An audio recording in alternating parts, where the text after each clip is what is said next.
Good day for everybody because we are in different time zones. I think people from about 35 countries or 40 countries are watching today. So that's why we are doing good day because of different time zones. First of all, we thank you all for participating, registering, and attending this event. And we want to welcome Prateek, Chef Prateek. He is very accomplished in his young age. He is also, apart from being a chef, he is trained as a chemist, so he understands the chemistry and how the different materials work. So he can explain us about what's the difference between nut butters and nut paste. I just had a brief conversation with him a couple of days ago about the topic, and I learned a lot. So we will be having a lot of good information from him. We are confident. And please keep all your microphones on mute. And then on videos, you can choose, you want to share, stop the video or anything. Please don't record the video. We will record it and then send a link to all of you. And to try and give a brief introduction to Prateek. He has accomplished a lot. He has worked in Michelin star restaurants and in India. He has something called the Ether chocolates, and he is always innovating new things. And he is also available to help people, by creating recipes for them and everything. So you can read his complete bio in our website. So I don't want to waste my time on repeating what is you can see it or what you have already seen. So without further thing, I'm asking Prateek to take over.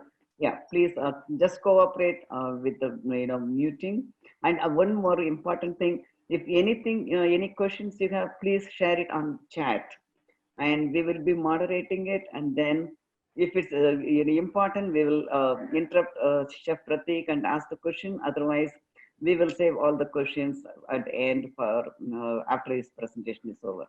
Thank you all again. Hello, hello, hello. Thank you, everyone. Thank you for being here. That's crazy that people from like 35 countries are here. I'm so happy that everybody took time out of their day to come see me talk about nuts. And as Mr. Balu said, I hope that this is as informative and I've tried to share as much of my knowledge as I can. If you guys have any questions at all, please leave them in the chat and we'll get to them at the end. And if you are confused about concepts or have any questions outside of what's covered in this course that are pertaining to nuts, to chocolate, to anything in the course, I've also left my personal contact information, my email. You guys are always encouraged to reach out to me. I'm happy to answer any and all questions on email as well. Lastly, I would just like to point out that I have a little presentation going here that will walk us through some notes of the class. Don't worry about reading it. That's just for reference. Don't worry about writing it down. I have it all put on a PDF that we'll be sharing with everybody that's on the course at the end. So don't worry about frantically taking notes. All of that will be sent to you. Just concentrate on what I'm saying, and if you have any questions, leave them in the comments. Alrighty, if you're good, Mrs. Balu, shall we start? You can start. Perfect.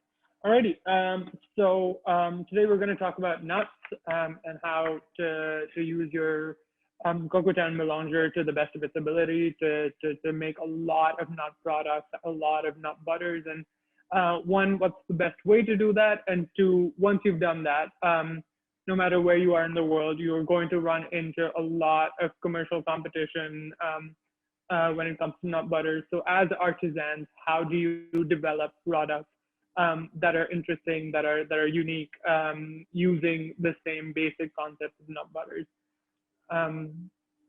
So just to give you an outline,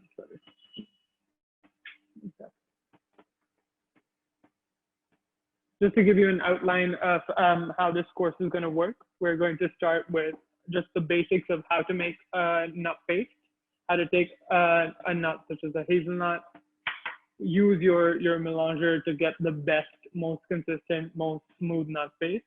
Then I'm gonna go into a quick explainer on what the difference between nut paste and nut butter are, and how to make artisanal nut butters, how to make nut butters suited to what you want your nut butter to taste like, and not what every other commercial nut butter tastes like. And then we're going to talk about some applications and some creative explorations. So first we're going to talk about the most basic thing, which is how to make a nut paste. So nut paste, much like any paste, the idea is to take something that is a very large grain. So a peanut, a hazelnut is approximately 2 centimeters across. And you want to get this to about 20 microns in size. So 2 centimeters across, when you eat it, you can taste it as one nut. If you break it down, if you cut it into two, you get 1 centimeter. You still taste it as one nut.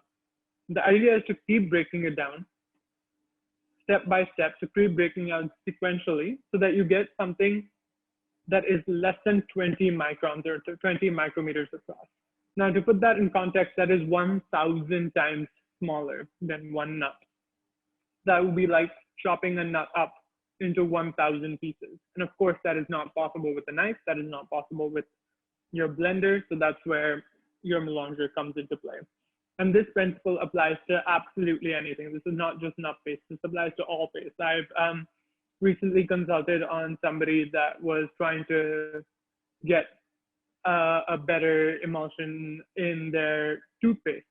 And it was the same idea, using the idea of micron sizes to get the micron sizes to be fine enough to be under 20 microns, so that it is imperceptible to the human palate. Now, of course, you can use a micron meter to test that.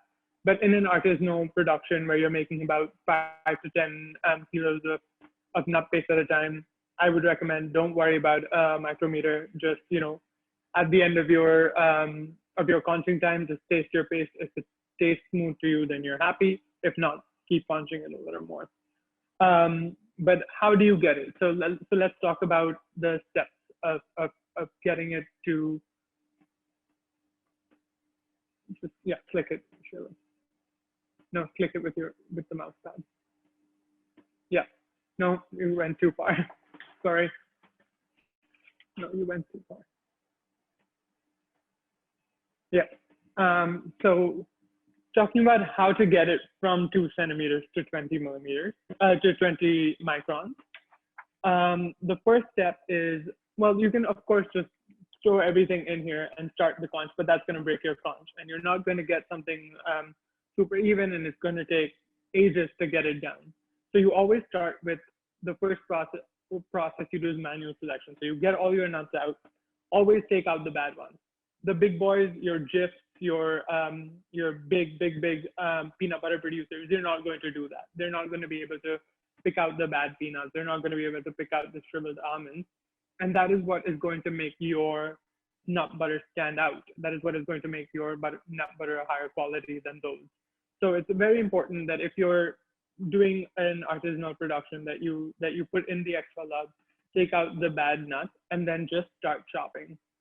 Right? You have your sets, you're starting chopping, then you throw it into a RoboCoupe or a high-speed blender, and you blend it until the fat starts separating. So that's a very, very important step when you're making nut butter, is when you're blending it, not in your melanger, but in your high-speed blender. This step is called pre-blending pre-blending. You break it down enough so that the fat starts separating from the solids, and you get a very gritty paste, but still a paste nonetheless. And then you throw it into your conch.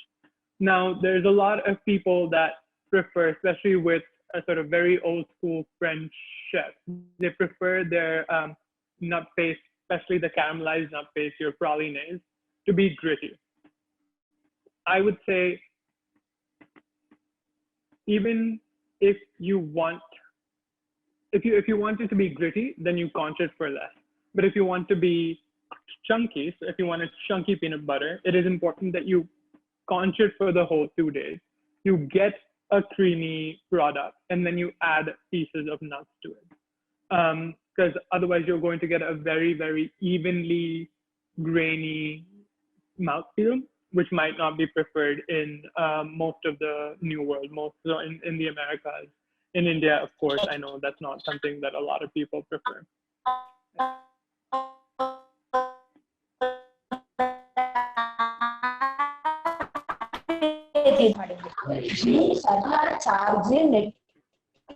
I'm sorry. I'm sorry.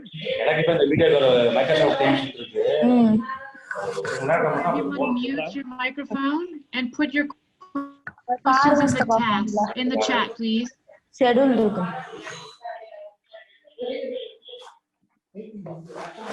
right, we have a little bit of background disturbance. Whoever that is, would you please mute your microphone, put your questions in the chat. We'll get to, if it's important, we'll stop the class and address it. And if it isn't, we'll move it to the end where we can answer all the questions all together. Right, so let's quickly talk about when you're making a nut paste, do you roast your nuts or do you not roast your nuts? Really nice, please. Yeah, so I always roast all my nuts. It is very, very important to roast your nuts because it brings out a lot of the, what we call Maillard flavors. So those are the same flavors that you get when you are cooking a caramel. So it takes something that is a very clean flavor and it adds complexity to it. It adds roasted notes, it adds Maillard notes. So it's very important that you roast your nuts. It is very possible to make nuts that are nut paste that is not roasted, and a lot of people that are trying to make super healthy raw paste will prefer that. But when you're making it for sort of a consumption, for normal consumption, I would say always roast your nuts. The best way to roast your nuts, of course, is in a drum roaster, which I believe CocoaTown might be doing as well. I'm not 100% sure. But I don't have one. I know a lot of people don't have one. So there are two main ways that you can roast your nuts in the oven. One is at high temperature really fast, which is the old school French way to do it. And if you go to culinary school, that's the one that will teach you. But the third way of doing it is to do it at a much lower temperature for a much longer time.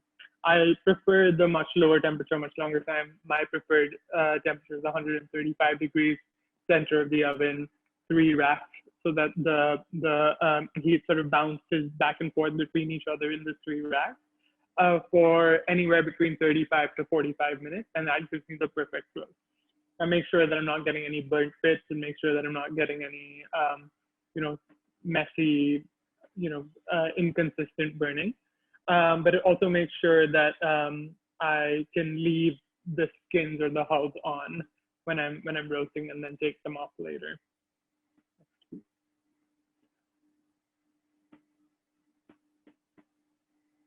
No, just press. When you keep pressing that way, it'll just press once. Right, so the next we'll just cover what nuts to use, when to use them. Of course, as I said, you can make nut butters with absolutely anything. I see that the market is dominated by peanut butter. It's dominated now by almond butter. Hazelnut pastes are very, very popular, but that is just commercial enterprises picking the cheapest nuts to make paste out of. In an artisanal production, of course, you can make paste out of any nuts, and I encourage you to sort of experiment with other nut pastes to diversify your product line, to allow your clients to try other nuts in a spreadable form. Also, sort of differentiating you from the rest of the commercial industry. Just press it, Shirley. Yeah. No, one before. Yes. Right. So here I have a little chart that walks through some of the important things to consider when you're using a lot of different nuts.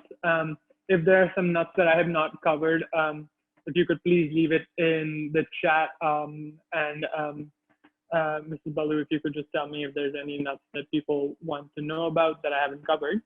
But what this chart does is it points out the different roasting times and the fat content of different nuts. That's something that's very, very important because, as you will note, nuts are very, very high in fat. So your almonds, your hazelnuts, they're about 50 to 55% fat, where something like a cashew or a walnut is almost 65. Macadamias can go up to 67 or 70% fat. What that means is that as you're exposing the fat, when you're grinding, when you're pre-grinding, when you're conching the nuts, you're exposing the fat to oxygen. You're exposing it to the elements, and what that does is it exposes it to oxidize, to get stale. So you have to sort of stay conscious of that. So if you're using a very, very high fat nut, such as the macadamia, you always want to make sure that you're not doing, one of those no additives added base, because you're going to want some lecithin, you're going to want some antioxidants in there.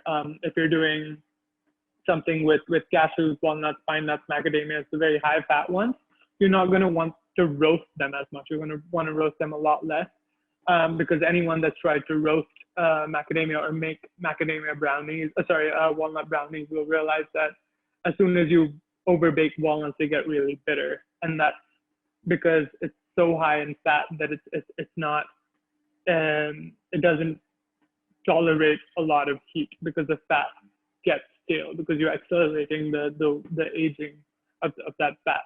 That's something to be conscious of. A couple notes on some of the more popular nuts that people use to make nut paste is firstly hazelnuts, and this is a problem I see a lot with clients, with ourselves in our atelier, is we'll get a lot of these commercial hazelnut paste, from your Calibos, from Valrhona. They'll send us hazelnut paste, and the hazelnut paste is fantastic.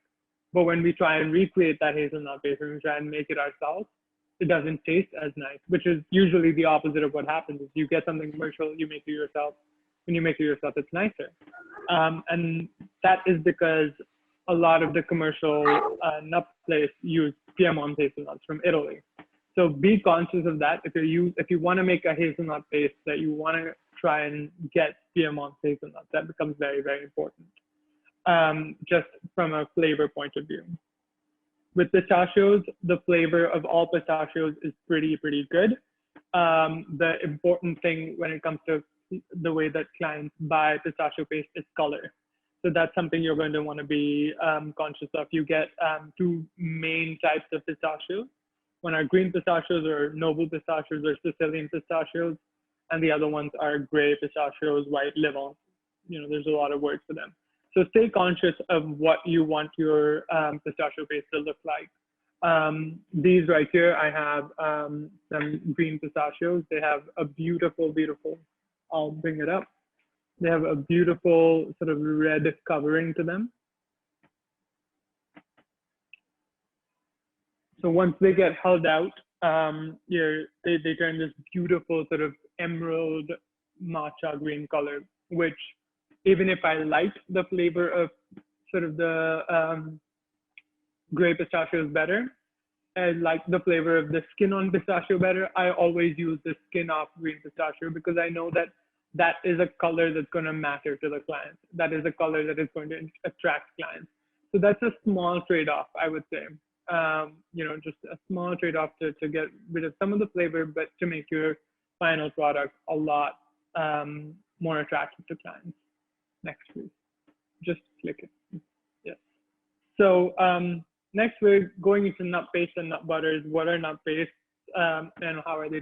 What are nut butters and how are they different from nut paste? So we discussed nut paste, and nut pastes are basically, legally speaking, nuts that are just ground down, conched until they're under 20 or 30 microns. Boom, you have nut paste. Once you start adding anything to it, they turn into nut butters if that addition is designed to make the nut paste spreadable on toast, right? So the consistency of nut butter. If you make nut paste, it's going to be this very liquid because of how fat nuts are. It's going to be this very liquid, very fluid paste. The minute you start adding things to it, you start changing the emulsifying properties of that nut. You start changing the fat content, the fat structure, so that you're adding more sort of solid fat, so that it's more spreadable. You're going from a nut paste to a nut butter.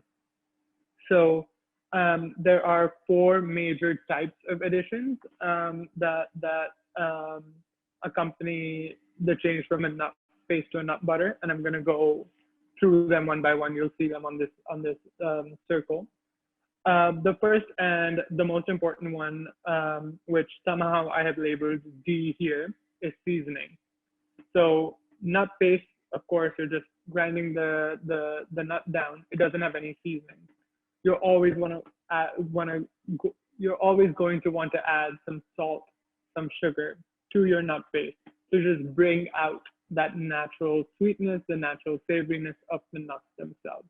How much salt, how much sugar you add, again, depends on the artisan. Depends on if you want a more savory, more salty, if you want the application for a nut butter to be in a salty recipe, add more salt. But always, always, always season your nut paste for it to be a palatable nut butter. The second is texture stabilization. So that's sort of, for a client, the defining quality between a nut paste and nut butter is the nut butter should be able to spread nicely. And for that, you're going to have to want to stabilize the fats into a spreadable consistency.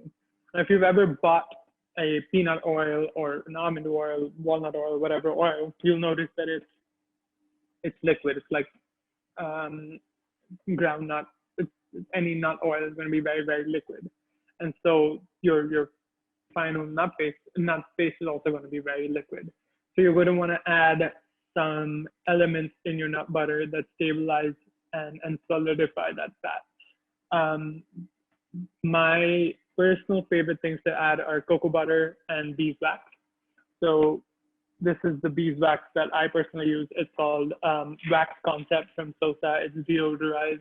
It's perfect for melting and perfect for adding in your nut paste. And it gives your nut paste a very, very stable, scoopable, spreadable consistency. In the industry, you'll also note additives such as gums, so your guar gum, XYZ gums, there's a million gums, glycerin, glycerides, deodorized milk fats, which is ghee for people that know that. For me, of course, I don't add milk fats because I don't want to take something that's lactose free and add lactose to it. But gums and glycerins, of course, they have a terrible mouthfeel. They have terrible effects on your health. So as much as possible, stay away from that, especially for an artisanal operation. And third, we have emulsifiers, which are massively, massively, massively important. So if you ever sort of buy natural, no additives nut butters, you'll notice that almost immediately you'll have this very thick layer of oil that forms on top of your nut butter, which, I mean, I know for some people that's not a big deal, sure, whatever. For me, for a lot of chefs, it's very important that if I'm creating a recipe, that I want the client to be able to taste it in the correct texture that I intended it to be. And for that, you have to add some emulsifiers that make sure that the solid state and the fat state, the liquid state of the product stays homogenized. There are 2 main emulsifiers that we use at the Ether Atelier, and those are lecithin and whey. When using lecithin, it's very, very important that you use liquid lecithin. It has emulsifying properties that powdered lecithin does not have. So this is the lecithin that we use. We use sunflower lecithin, not soy, because soy is a very common allergen. So stay away from soy. Use sunflower lecithin, and it gives you the same properties. Whey, of course, we don't use in nut butters, just again to make sure that it's a lactose-free product. And lastly, your flavoring. So this is what's going to differentiate you from your Jif and from every other nut butter out there, is how inventive you can be with the flavoring. So So, of course, if you add cocoa powder, you get to hazelnut paste, you get your Nutella. If you add spices, you get your vanilla, um, peanut butters, and the possibilities are endless. But it's the name of the game is knowing your market, knowing what your clients want to eat, and then pushing the boundary from what sort of your large big box commercial enterprises can do. Alrighty, that brings us to our first recipe, which is a very, very simple peanut butter recipe. This is a smooth peanut butter. I'll also give you a quick note on how to turn it into a chunky peanut butter. On your notes, there is an actual step-by-step on how to do it. So don't worry about figuring out what the step-by-step is. Just hear me out for now. You'll get the notes with the step-by-step. What I've put on the screen is a percentage-wise breakdown.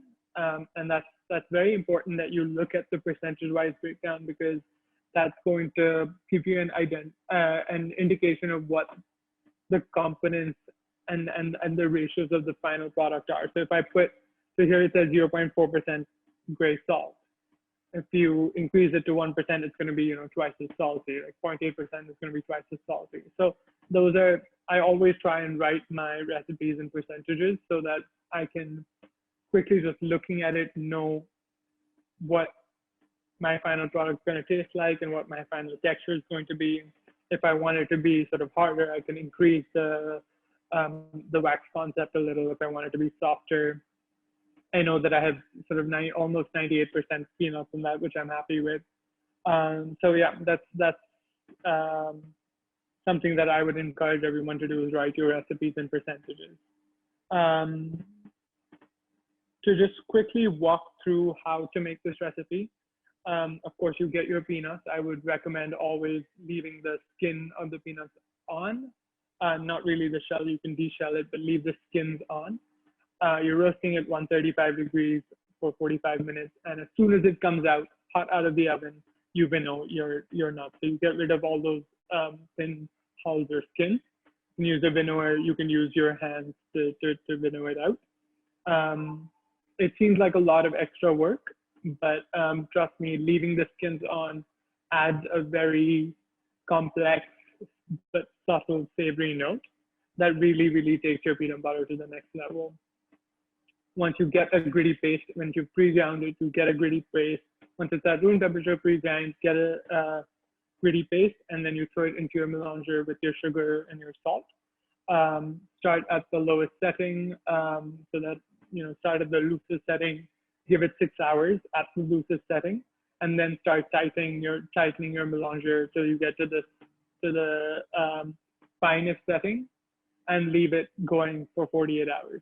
And I know that seems like a lot of time, but it is important that you let it go for 48 hours, not just because you want it to get as small as possible, the grain size, but also because once it's gotten small, it'll separate from the fat. So you want it to give it some time to get small and separate from the fat, and then give it friction for another 6 or 8 or whatever hours to let it come back and reconstitute itself. And to help that, one thing that of course we do is add emulsifiers and texturizers, which are lecithin and beeswax. And those are something that I would add in the last 6 hours or last 3 to 6 hours of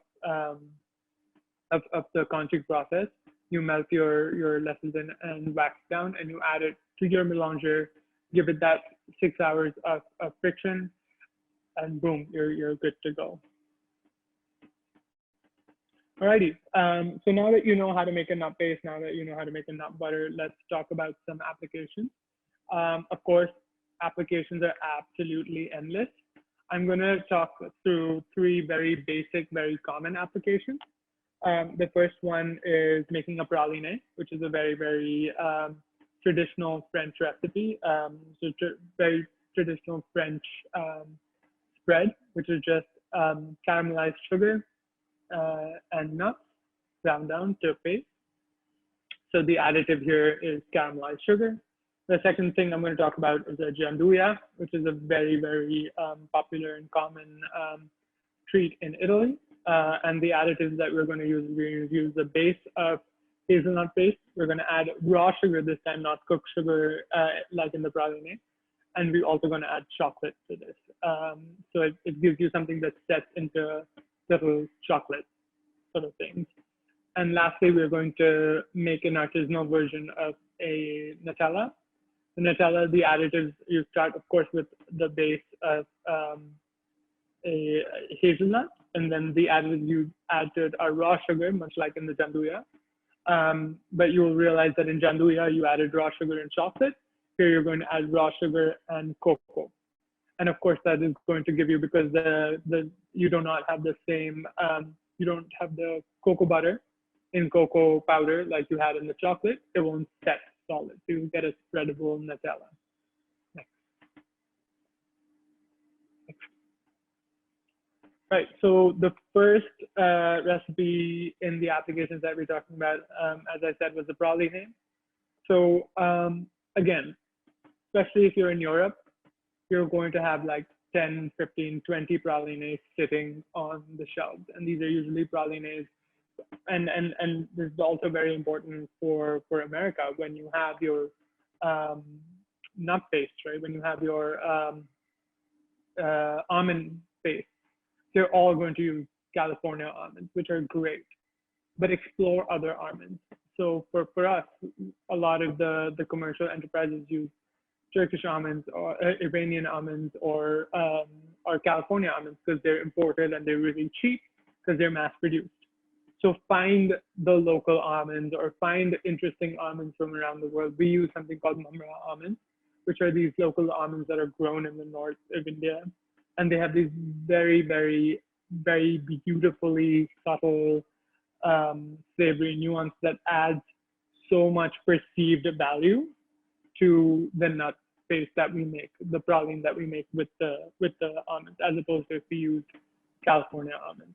So it's very important, again, to find perceived value, to find what you're going to offer your client that is interesting, that is different from what the big box stores are offering. Right. So the process here is very similar once you have all your additives ready. But the thing that differentiates the praline, of course, is the additive, which is your caramel.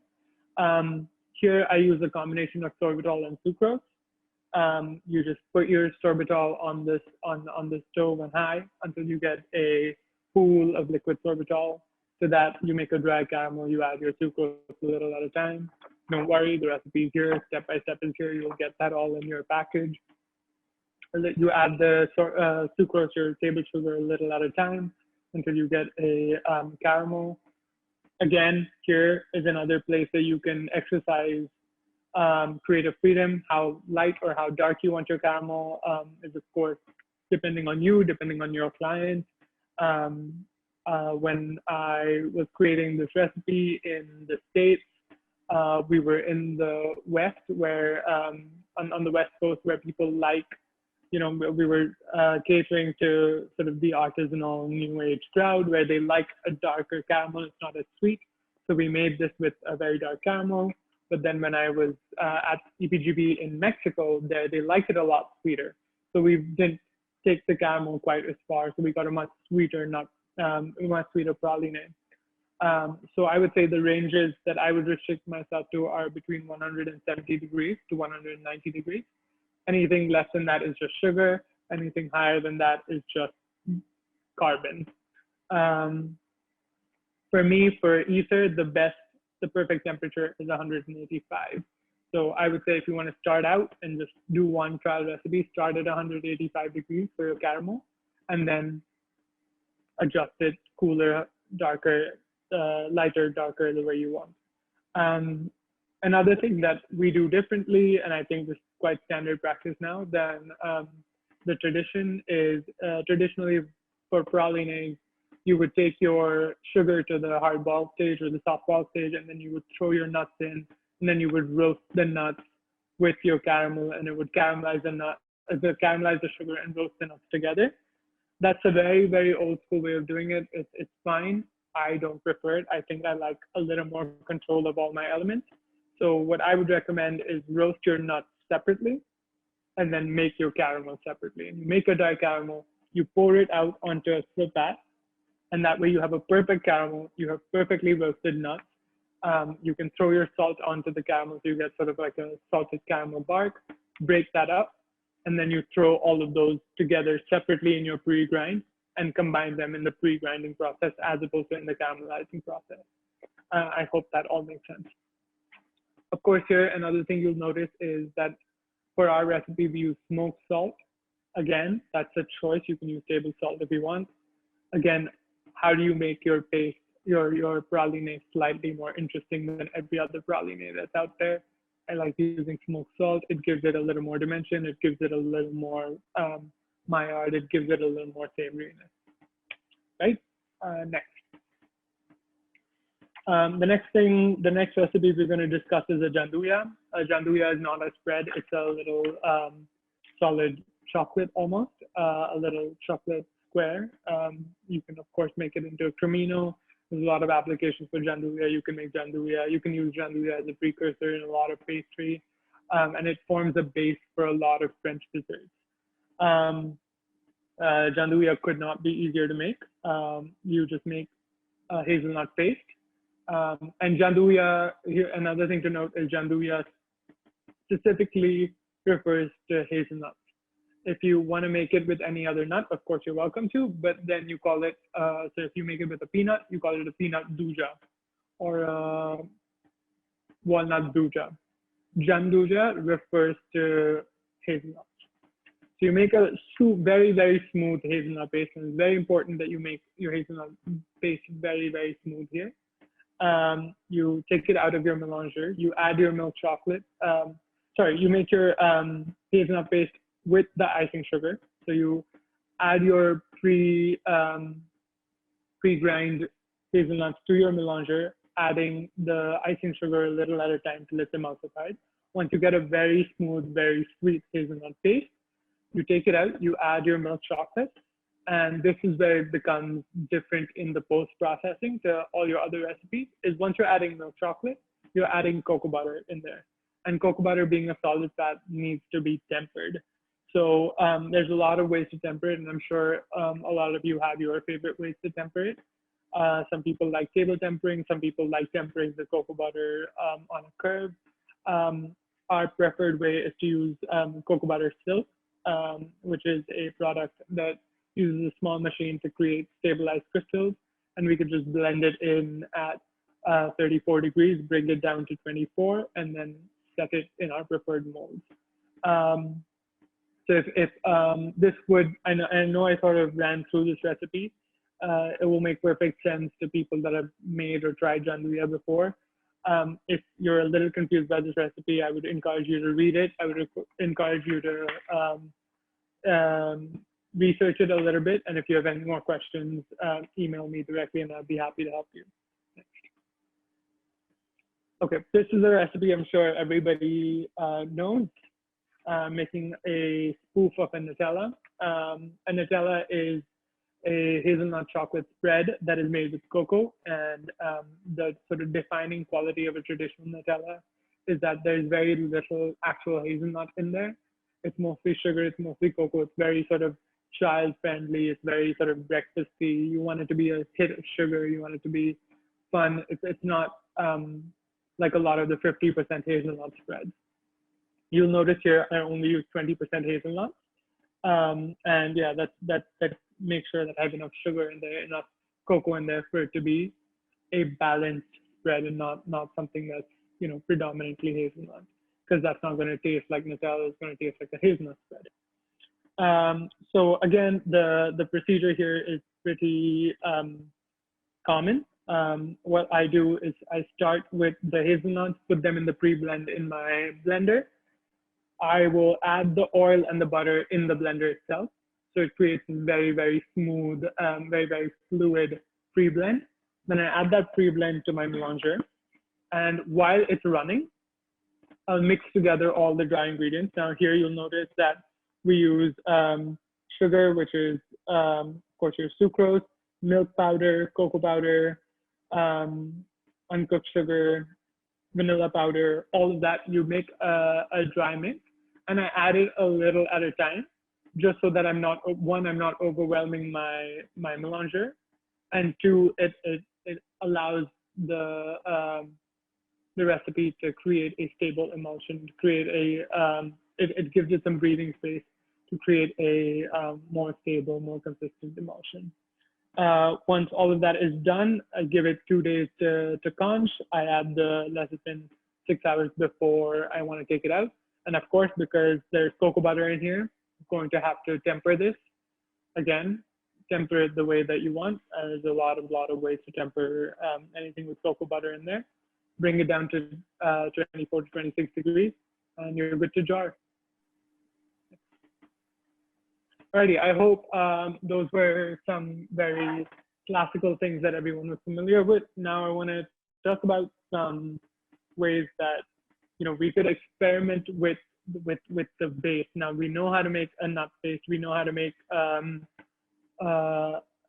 nut butter. We know how to do additions to the nut paste. So I want to talk about some ways that we can take this, and this might not be true if you have a nut butter operation, but if you have a pastry operation or if you have a chocolate operation, such as myself, it becomes very essential that one, I will sell that nut butter, I will sell that nut paste, sorry, I will sell that nut butter, I will sell that nut spread with chocolate or whatever, but now that I have that precursor ready with me already, that I apply it, that I use that same product as precursors for other things, so that I can use that same base to create more revenue, to make more products that are going to be pretty easy for my production to produce, because we already have that base.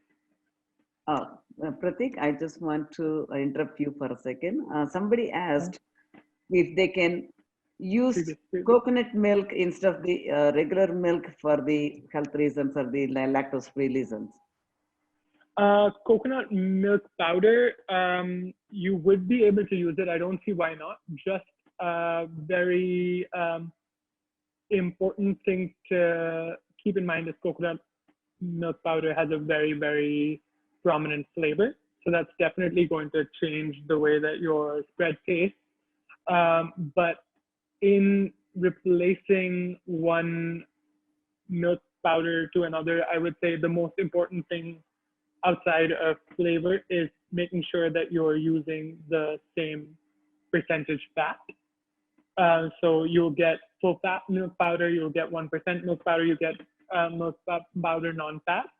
All my recipes are written out for 1% milk powder. So if you're replacing it with coconut milk, make sure that the coconut milk powder is also 1% fat, so that your fat structure in your recipe is stabilized. Any other questions about that? I don't know. People are very quiet, so they can ask questions. Only thing is, we might ask the interrupt you as needed. But I just want to make sure people are free to ask questions anytime they want. Perfect. Yeah, and I think a good way to think about that, and that's a great question, because a good way to think about that is, of course, flavor. But if I were to keep flavor aside, what I'm changing is the fat, right? I'm adding a powder, milk powder to it, and what I'm changing is fat, and what I'm changing is protein. So milk has about 9% solid protein. So make sure that whatever you're changing it with has the same amount of protein. What protein does is it emulsifies your mixture. So if your coconut, for example, does not have the same amount of protein, you can always add a little more lecithin. You can increase your lecithin by 0.1. It'll give it the same sort of boost in emulsification as normal milk would have. And the second thing you're adding is milk fat. Now, milk fat, if you have a ghee 100% milk fat ever, you'll notice that it's semi-solid. It's solid in the fridge, but it's liquid at room temperature, and as soon as you hold it, sort of melts. So you want to replace it with something that has that same consistency, and coconut fat serendipitously has that same quality, where it's sort of a what we call an unsaturated that, so that it's not it's solid in the fridge, but it's liquid at room temperature. It's got that same consistency, so it's going to give you that same product when you replace it in something like a spread. Okay. Right. I hope that answers that question. Yeah, a couple of more questions under the same topic. Well, somebody is asking, they use the table salt, so they're asking what's the difference between the iodized and non-iodized salt. They use the regular table salt and it ruined the recipe. So they want to know how to handle that. And then the other question is on the lecithin. Mm-hmm. Right. What's the question about lecithin again? I'm sorry. Lecithin, they're asking if they can use powder lecithin, and is it essential? Right. So first about the salt, you can use any salt you want. The salt is just there for flavor. It's just there to boost it's just there as seasoning. It's not there as a structural element of the paste. So use any salt you want. Just be conscious that some salt, kosher salt, is not as salty as table salt. It's almost twice as salty. Just make sure that you know what salt that you're adding and how salty it is. And if you think it's too salty, you can just reduce the amount of salt the next time. So, do a little trial, but iodized versus uniodized versus kosher versus sea salt. I have a recipe coming up that uses rock salt. So for me, the salt is just a way to flavor it correctly. For me, molten sea salt gives it a very, very clean, sort of vanilla-y, simple, complex salt flavor. Whereas ground gray salt, which I use in my peanut butter, is a little more complex. Black salt or a smoked salt will be a little more mineral in flavor, whereas the pink salt is a little more sort of, again, different kind of mineral flavor. It's very sort of sweet, and it's got those very iodic, calcic flavors in it. So it's just a way to introduce a little more nuance. But if you want your nuts to shine, by all means, use table salt. About lecithin, no, you cannot use powdered lecithin. Powdered lecithin will not give you the same emulsifying properties as liquid lecithin does. And secondly, powdered lecithin tastes disgusting, so it'll mess up the flavor of your nut paste. Even in a very, very small quantity, it'll make your nut paste taste terrible. Is it essential? No. Again, you're welcome to play around with your recipe as much as you like. What lecithin does is it emulsifies the nut paste so that it won't separate as easily. But if you don't use it, it'll just separate. Your client can just mix it up when they're opening it and they're good to go. So if it's important to you to say it's lecithin free, by all means, don't use the lecithin. Okay. The next question is on coconut milk again. Can they use cocoa butter, add cocoa butter to compensate the less fat content in the coconut milk with cocoa butter? And then somebody else is asking, if you use the coconut milk powder, has the different kind of fat content? Does it affect the viscosity and tempering process? So to answer the first question, can you replace it by adding cocoa butter? You can, but it'll give you a harder result because of course, coconut, what you're replacing is milk fat. Milk fat is softer. It's not as hard as cocoa butter. So if you're going to replace that milk with coconut and you're replacing the fat with more cocoa butter, then your end product is going to be harder. So how I would tackle that, if I don't want it to be harder, but I still want to use coconut, but I still want the same amount of fat, just add some coconut oil. Just add whatever percentage of fat you're losing. So if you're replacing, let me bring that recipe back. If you are replacing milk powder, you're using 70 grams of milk powder, which at 1% is 7 grams of fat, right? It's 7 grams of milk fat that goes into this recipe. If you're replacing that with coconut milk, I don't have at the top of my head what the fat percentage of coconut milk is, but say it's 0.5%, or say it's non-fat coconut milk, right? So you're not getting any of that 7 grams of fat that you wanted. What I would do is, instead of adding 70 grams of milk powder, I would add 63 grams of coconut milk powder and 7 grams of coconut oil. So it sort of makes sure that I have the same consistency, the same amount of fat, but I'm not having to replace it with cocoa butter, which is a harder fat that'll give me a different consistency. And Mrs. Balu, if you could repeat that second question, I'm sorry, I think it's No problem. The second one, because of this, the fat is different, the viscosity changes. So the tempering process, how does it affect? Right. So the tempering process, there is a formula to find out what the temperature is, the perfect temperature is, given the amount of fat. If you are stickler about what the exact temperature you need to temper it to should be, reach out to me, send me an email. I can send you that number. But it's just the final temperature that changes, and it only changes it by about 0.5 degree here or there. The important thing is you make sure that all your cocoa butter is melted, because that's the hardest fat, which is at 45 degrees. You bring it down to somewhere that you're introducing crystals to it, and then you're bringing it down again to your working temperature, which is your 23 to 25 degrees. So the important part, the process of tempering stays the same, which is you're bringing it to 33 degrees. You're melting it to 45, you're bringing it to 33, you're adding cocoa butter crystals to it so that it's, or you're tempering on the table so that the cocoa butter forms crystals. And then the only thing that changes based on the amount of fat in your recipe is the final setting temperature at which you sort of pour it into your jars, which it changes so little that, as long as you set it to 24 and you pour it, you should be good. But again, if you want to know the exact temperature and how to calculate that, there is a formula, and I'm happy to share that with you over email. Sorry, one more question, Prateek. No, I'm pleased. Yeah, the lecithin, can they replace the lecithin with palm oil?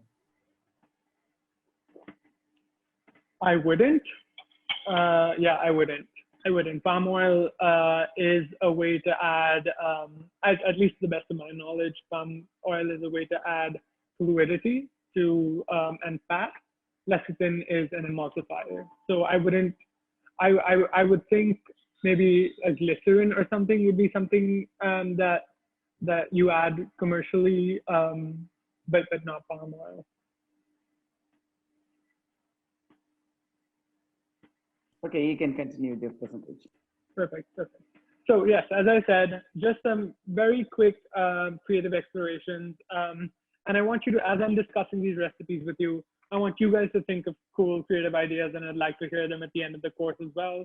We make so many things with nut paste and nut butters at the atelier. Here are two of my favorite sort of inspired recipes. This one, of course, is a peanut butter and jelly marshmallow treat. It's inspired, of course, by sort of childhood sandwiches, childhood memories. It starts with your marshmallow treats. This is a recipe. You can use your favorite recipe. If you would like a recipe for marshmallow treats, again, I'm happy to share that with you over email. But use your favorite Rice Krispie treat recipe. I make the Rice Krispie treat, and before I sort of spread it out, I'll add some freeze-dried raspberries and some peanuts to it, and I'll get a nice layer of raspberry Rice Krispie treat. You can, of course, choose what form you want to add your freeze-dried raspberry. It has to be freeze-dried because you don't want to add any liquid to it. Of course, you don't want to add any water. So it has to be freeze-dried raspberries. I like to add a significant portion of that 50 grams of raspberry. I add freeze-dried powder because it gives me this beautifully pink Rice Krispie treat. And then for flavor, I also add what is raspberry crispy or wet proof raspberry, which is a very cool product. It's just a bit of freeze-dried raspberries. If you're in the States, I know nuts.com does it as well. So those little bits, or nuts.com even does whole freeze-dried raspberries. So those will also add some really cool texture in your Rice Krispie treat. So of course you make this this strawberry or raspberry Rice Krispie treat. Then I take our smooth peanut butter. I add 2 different types of chocolate to it, Bahib and Guanaja, which are both from Guanaja is dark chocolate. That's a mistake in the recipe. Sorry, I'll fix that before I send it over to you. Guanaja is dark chocolate, so I use a combination of milk and dark chocolate so that I know that it's balanced. It's not too sweet, especially since your rice is already going to be sweet. Of course, you're welcome to use any other milk or dark chocolate. Just this one will give you the perfect consistency that I have measured the recipe out for. So you mix them together, your smooth peanut butter with your dark and milk and dark chocolate, temper it down, and then I do a layer. So I have a layer of my raspberry Rice Krispie treat. I do a layer of my chocolate peanut butter, and then I let it set, and then I cut it into little squares. You can, of course, dip those squares in chocolate if you want after. That's a really cool little treat that you can put in little bags or wrap individually and sell. There's a pretty good shelf life as well. And I think, I can imagine, especially in the States where peanut butter and jelly is a very popular flavor, it would be a great addition to any sort of menu, sort of as an item that you leave on the on your checkout, or as an item that you do for like a month as a capsule collection. These work really well and get a lot of clients interested in your brand again. Next, please. For the next one, I wanted to talk about another inventive way that you could do spreads. And this is something I call the Turkish garden spread. It's a flavor profile that we created for one of our bars that we call the Turkish Garden Bar, that we're actually going to launch very, very soon at Caesar Atelier. But it is using a green pistachio paste. Again, important that you use green, shelled, and hulled de-skinned pistachio so that you get the best green color. You make a paste, a relatively sweet 20% sugar paste. You'll notice here that I've used a combination of sugar and dextrose. That's because dextrose has a much lower sweetening power. I wanted at least 30% sugar. I didn't want the pistachio to take over, but I didn't want the sugar to add as much sweetness to my recipe. So I replaced some dextrose in the sugar. Dextrose adds bulk, adds the sugar mass. Also, pistachio is very expensive. Dextrose is very cheap. Adds mass to your recipe without adding a lot of sweetness. So that's the reason for sucrose there. So I make a pistachio butter base with the 2 sugars with the salt. Once I have that ready, I add a 1% of rose oil in there. So it gives me this beautifully elegant green pistachio and rose spread. And then while I'm putting it into my jars, I'll add, again, some raspberry pieces in there. I'll add some rose petals in there. So as your clients are scooping it up, they get some rose petals, some raspberry pieces. With my clients, I know that strawberry is preferred because it doesn't add that tartness, but I developed this recipe with raspberry. So again, whatever berries you want to add in there, just make sure that it will remind your clients of sort of a garden berry, like a summer garden spread. So, a lot of, I've also, done this recipe with yogurt bits, which is another thing that Sosa sells. So it gives it some of that balancing tartness. Yeah, so the possibilities within the spread are endless, but it's a fantastic way to elevate a pistachio spread to something that's a lot more floral, a lot more fruity, a lot more inventive, and a lot better in terms of if I can sell a pistachio spread for $5, I can now sell the spread for $9, and it's a way to maximize the power of production. Yeah, and with that, we're at the end of what I had prepared today. I have my email, website, and Instagram. No, You we have can, of course, follow and reach us